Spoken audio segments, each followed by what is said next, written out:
Assalamualaikum warahmatullahi wabarakatuh. Salam sejahtera. Alhamdulillah, pada pertemuan kali ini kita akan mempelajari tentang teori kepribadian Albert Bandura.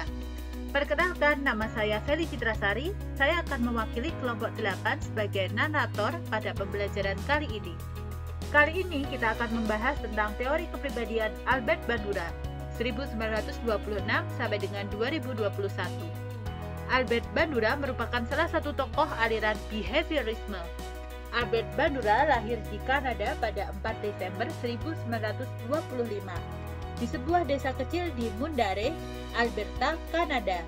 Ia adalah anak bungsu dari 6 bersaudara dalam keluarga keturunan Eropa Timur. Ayahnya berasal dari Krakow, Polandia, sedangkan ibunya berasal dari Ukraina. Bandura menyelesaikan sekolah dasar dan sekolah menengah atas di salah satu sekolah di kota yang kekurangan guru dan sumber daya. Pada tahun 1949, beliau mendapatkan gelar sarjana muda di University of British Columbia dalam bidang psikologi. Ia memperoleh gelar PhD dalam psikologi klinis dari University of Iowa pada tahun 1952. Dan setahun kemudian ia bergabung mengajar dengan fakultas di University Stanford selama 1 tahun mengambil postdoktoral di bidang klinis. Tahun 1972 mendapatkan penghargaan dari Distinguished Scientist Award. Tahun 1974 menjadi ketua American Psychological Association. Pokok pembahasan. Pertama, asumsi dasar teori kognitif sosial.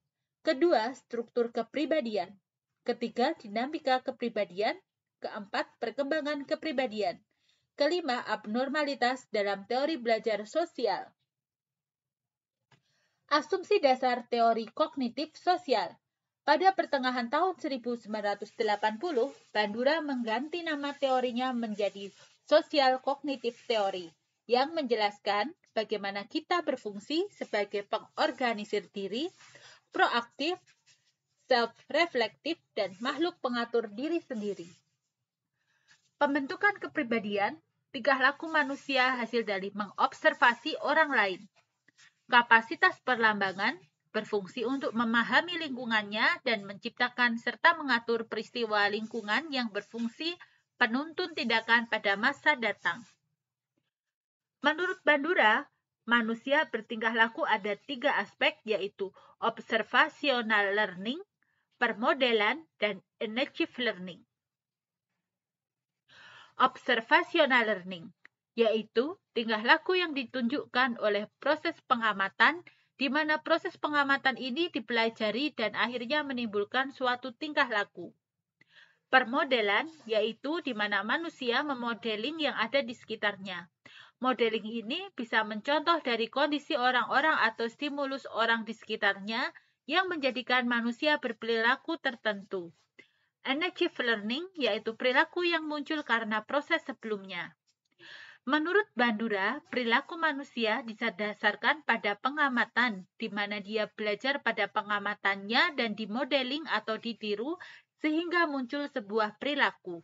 Dan juga dikarenakan karena adanya konteks-konteks sosial yang berada di sekitar manusia tersebut. Ketika perilaku ini dirasa sesuai dengan dirinya, maka perilaku ini akan dimunculkan kembali di kemudian hari. Ini yang disebut kepribadian karena sifatnya konsisten. Albert juga mengatakan dalam teori belajar sosial atau social learning theory didasarkan pada 3 kondisi, yaitu reciprocal determinism, tanpa reinforcement, kognisi, dan regulasi diri. Reciprocal determinism, pendekatan yang menjelaskan tingkah laku manusia dalam bentuk hubungan interaksi timbal balik yang terus-menerus. Orang menentukan atau mempengaruhi tingkah lakunya dengan mengontrol tingkah laku lingkungan. Tetapi orang tersebut juga dikontrol oleh kekuatan lingkungan. Determinisme resiprokal itu sendiri merupakan konsep penting dalam teori belajar sosial karena menjadi pijakan untuk lebih memahami tingkah laku seseorang. Tanpa reinforcement, menurut Bandura, Reinforcement penting dalam menentukan apakah suatu tingkah laku akan terus terjadi atau tidak. Tapi itu bukanlah merupakan satu-satunya pembentuk tingkah laku seseorang individu. Orang dapat belajar melakukan sesuatu hanya dengan mengamati dan kemudian mengulang sesuatu yang diamatinya tadi. Kognisi dan regulasi diri. Konsep Bandura menempatkan manusia sebagai pribadi yang mengatur diri sendiri atau self-regulation, mempengaruhi tingkah laku dengan cara mengatur lingkungan, menciptakan dukungan kognitif, mengadakan konsekuensi bagi tingkah lakunya sendiri. Social learning Albert Bandura juga terkenal dengan teori Bobodol eksperimen. Bobodol eksperimen adalah percobaan yang dilakukan oleh Albert Bandura, Dorothy Rose, dan Sheila A. Rose. Eksperimen tersebut dilakukan pada tahun 1961 dan 1963. Bertujuan mengamati perilaku imitasi atau meniru pada anak-anak terhadap perilaku agresif. 3 bentuk percobaan yang dilakukan yaitu pertama, orang dewasa memukul boneka. Kedua, orang dewasa menerbangkan atau melempar boneka ke atas. Ketiga, orang dewasa meletakkan boneka dengan kondisi berdiri dan memukulnya. Pandangan Albert Bandura terhadap teori humanisme. Teori belajar sosial menjelaskan bahwa perilaku manusia mempunyai interaksi timbal balik yang berkesinambungan antara kognitif perilaku dan pengaruh lingkungan. Pada dasarnya, Bandura percaya bahwa perilaku individu dipengaruhi oleh faktor lingkungan dan karakteristik pribadi.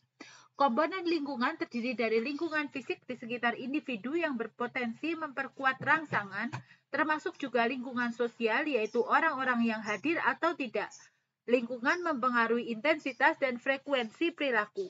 Seperti perilaku itu sendiri dapat memiliki dampak terhadap lingkungan.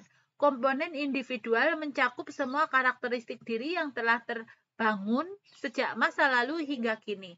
Kepribadian dan faktor kognitif memainkan peranan penting dalam menyebabkan bagaimana seseorang berperilaku, termasuk semua harapan individu, keyakinan, dan karakteristik kepribadian yang unik. Agar supaya teori sosial belajar efektif pada pembelajaran diantaranya, pertama, perhatian. Anak harus memberikan atensi atau perhatian. Apapun yang mengalihkan perhatian akan berdampak buruk pada proses pembelajaran sosial. Reproduksi, setelah memberikan perhatian kemudian menyimpannya, tiba saatnya untuk melakukan tindakan yang telah dipelajari. Inilah peran penting dari latihan sehingga perilaku akan semakin terasah. Retensi.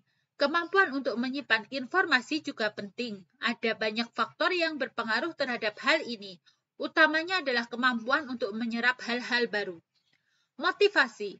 Tahap terakhir untuk memastikan proses belajar berlangsung lancar adalah motivasi untuk meniru perilaku yang telah dilihat. Konsep pemberian hadiah atau hukuman bisa menjadi cara menggali motivasi. Contohnya ketika melihat teman sebaya mendapatkan hadiah saat tiba di kelas tepat waktu, atau sebaliknya melihat teman dihukum karena terlambat masuk kelas. Teori modeling Albert Bandura. Unsur utama dalam peniruan. Pertama, tumpuan atau attention. Subjek harus memberi tumpuan kepada tingkah laku model untuk membolehkannya mempelajarinya. Subjek memberi perhatian atau tumpuan tertakluk kepada nilai, harga diri, sikap, dan lain-lain yang dimiliki. Contohnya, seorang pemain musik yang tidak yakin diri mungkin meniru tingkah laku pemain musik terkenal sehingga tidak mewujudkan stylenya sendiri. Penyimpanan atau retention. Subjek yang memperhati harus mengkode peristiwa itu dalam sistem ingatannya. Ini memperbolehkan subjek melakukan peristiwa itu kelak bila diperlukan atau diinginkan.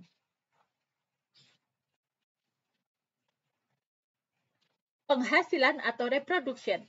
Setelah mengetahui atau mempelajari sesuatu tingkah laku, subjek juga mesti mempunyai kebolehan mewujudkan atau menghasilkan apa yang disampaikan dalam bentuk tingkah laku. Contohnya memandu kereta, bermain tenis. Bagi setengah tingkah laku kemahiran motor diperlukan untuk mewujudkan komponen-komponen tingkah laku yang telah diperhatikan.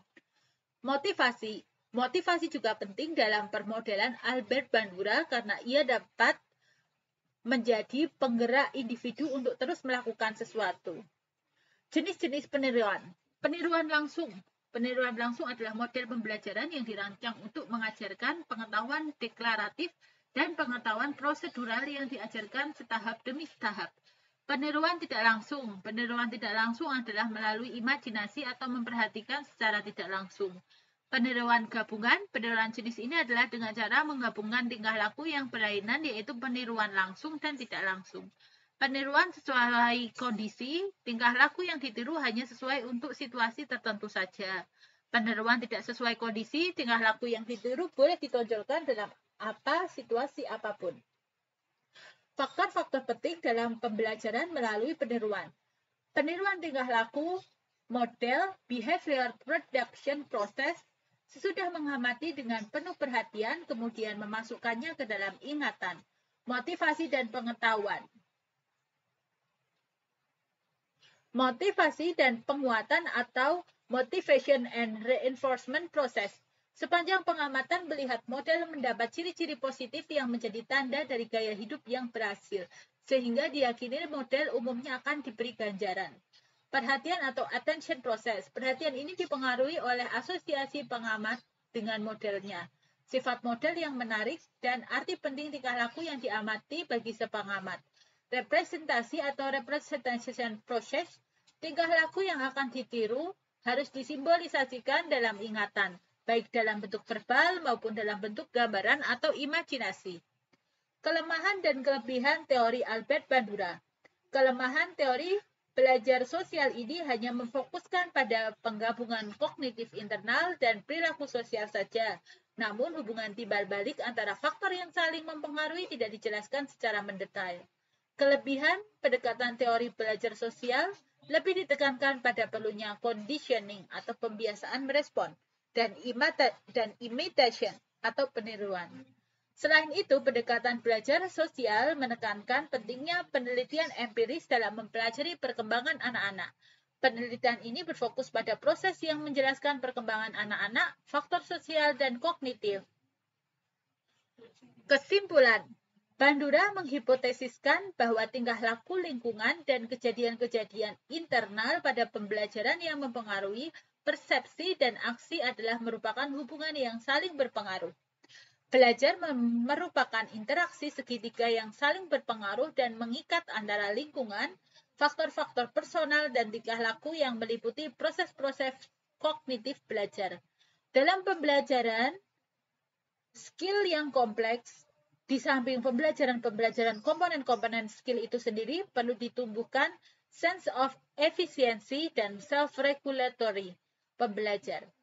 Dalam proses pembelajaran, pembelajar sebaiknya diberi kesempatan yang cukup untuk latihan secara mental sebelum latihan fisik, dan reinforcement dan hindari punishment yang tidak perlu. Bandura memandang tingkah laku merupakan reaksi yang timbul akibat interaksi antara lingkungan dengan skema kognitif manusia itu sendiri. Pendekatan teori belajar sosial lebih ditekankan pada perlunya conditioning atau pembiasaan merespon dan imitation atau peniruan.